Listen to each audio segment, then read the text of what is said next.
God bless. God bless. God bless you. Yung hindi ko ma-explain pero sobrang naano lang ako. Sobrang humanga lang ako kay Kuya Luis dahil parang hindi ko maisip na magawa ng kuya niya na kausapin mo si kuya laban sa akin. Kasi iniisip ko baka text lang ang sabi sa'yo, baka hindi siya yun. Tinawagan ka pa o... Text po, tapos minsan nag-ano po, may call po. Minsan. Yung minsan, kuya, kasi naguguluhan ako kasi kung text, baka hindi siya yun.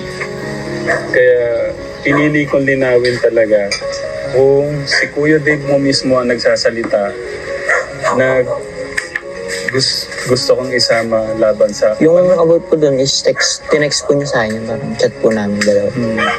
Yung nasa, ano po, nasa bihay po. Parang sabi po niya, parang, kunin daw po namin yung pera po. Eh sa akin, hindi ko na. Parang gano'n. Parang gusto niyang kunin po kasi sabi niya naman na pera natin yun, dapat kunin natin. So akin po, hindi naman po kailangan. Sa akin po, wala naman po siyang nabanggit sa akin about na magsasalita po sa ganyan. Eh nag-comment daw po pala si Kuya Dave na kasama daw po ako. Eh wala naman po kung alam po sa about sa pagsasalita po na yun. Yung pagbawi lang, doon yung nagtawag sa'yo. Hindi po, chat lang po yan. Pero minsan po, nagko-call po kami pag nagkakamustahan din. Pero yung kumustahan, paano? Kumusta si kuya mo? Parang okay naman daw po. Parang sabi po, pag tatawag siya. Kumusta ka dyan? Parang ganyan. Ano balita sa'yo? Parang ganyan. Nagulat niya po nung chinet niya ako na parang, sabi niya, wala na ako dun sa bahay. Parang sabi ko pa naman sa kanya nung di ba umalis po ako.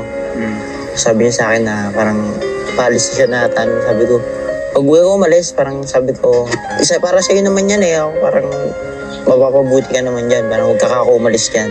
Huwag mo sayangin yung pagkakataon. Chinet ko pa siya nun. Tapos nung kinabukasan niya tayo na parang ang chat na sa akin, wala na daw po siya dun. Kasi kukunin ka, magsasalita laban sa tatay niyo. Anong naramdaman mo nun? Sabi ko po sa kanya, parang tapos hindi ko po kaya, parang gano'n. Sabi ko, ikaw na lang ako kung gusto mo, para sa akin, ayoko ako. Parang kunin mo yung sa'yo.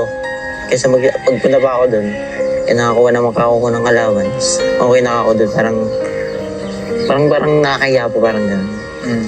Tapos anong sagot ni kuya mo? Sabi niya, kunin niya daw yung kanya. Yun po yung sabi niya. Siyempre, manggagaling sa'yo. Kasi pagkakasabi niya, araw-araw daw siyang umiiyak. Yung honest na wag mo na akong pagtakpan kahit konti. Ba't ako nagsisermon? Ba't minsan sobrang bigat ng pananalita ko? Saan nanggagaling?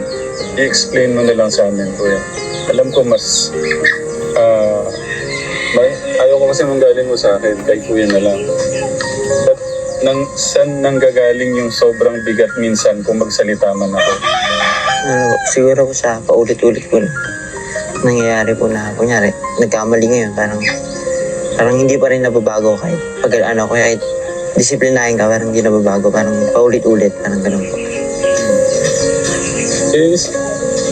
Hindi lang isang magulang po, katekam, siyempre naman po, kung paulit-ulit na yung anak mo sa di ba po? Kasi kuya, kasi parang pag kumari kakain, tingnan nyo, pinipilit mo, ayaw, parang gano'n, yun lang naman. Pero lately lang, kaya sobrang parang ang bigat ng loob ko sa kanya. Yun nga, about doon sa hindi nagpapaalam. Saka yun nga, number 1 pala, yung baka ma-aksidente po siya na dahil lang sa motor. Ayaw ko namang sisiyan ng nanay.